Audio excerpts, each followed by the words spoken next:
எங்கடா போகிறோன்னு பார்க்குறீங்களா? ஆமாங்க, கறிக்கடை தாங்க இது. சதீஷ் லீவ் ஆனால் போதும் உடனே கறிக்கடையை தேடி ஓடிடுவாருங்க. அவங்களுக்கு வந்து வீக்கெண்டு இல்லை வீக் டேஸில் ஏதாவது என்னைக்கு லீவ் இருக்கோ அன்றைக்கி கண்டிப்பாக ஏதாவது நான்வெஜ் சாப்பிட்ணும் அப்படிங்கிற மாதிரி இருக்கும். ஸோ அதுவும் இப்போ கொஞ்ச நாள் நாங்கள் ரொம்ப கொஞ்சம் கம்மியாக சாப்பிட்டுட்டு இருக்கோம். ஸோ இன்றைக்கி அவங்களுக்கு லீவ் ஆனாலும் உடனே கிளம்பிட்டு எங்கள் வீட்டு பக்கத்துலேயே இருக்குது. ஸோ நம்ம ஊர் மாதிரி கறிக்கடை அப்படி இருக்காது. ஸோ இங்கே வந்து ஆல்ரெடி அவங்க கட் பண்ணி அதை கவர் பண்ணி வச்சுருப்பாங்க. இந்த ப்ரைஸ் இந்த இதுன்னு வச்சுருப்பாங்க. நம்ம ஊரில் வெறும் சிக்கன் மட்டன் அந்த மாதிரி தான் இருக்கும் வெறும் கறிக்கடையில் பார்த்தா.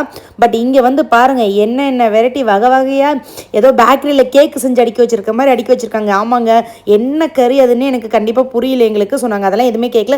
போய் சிக்கனோட பிரஸ்ட் இருக்குது, அப்புறம் லேம்ப் இருக்கான்னு கேட்குறோம். ஸோ இங்கே மட்டன் வந்து ஒரு சில இடத்துல மட்டன்னு சொல்லி விற்பாங்க தமிழ் கடையில். பட் இந்த மாதிரி இடத்துல லேம்ப்னு சொல்லி தான் விற்பாங்க. அது வந்து வெள்ளை ஆடு மாதிரி இருக்கும், அதுதான் லேம்ப்னு சொல்லி விற்கிறாங்க. நம்ம அஸ்டாலையும் வாங்கலாம், பட் அதை விட இங்கே ரொம்ப ஃப்ரெஷ்ஷாக இருக்கும்னு ஃப்ரெண்ட்ஸ் சொல்லியிருந்தாங்க. ஸோ அதனால் நாங்கள் இங்கே வந்து வாங்கிக்குவோம்.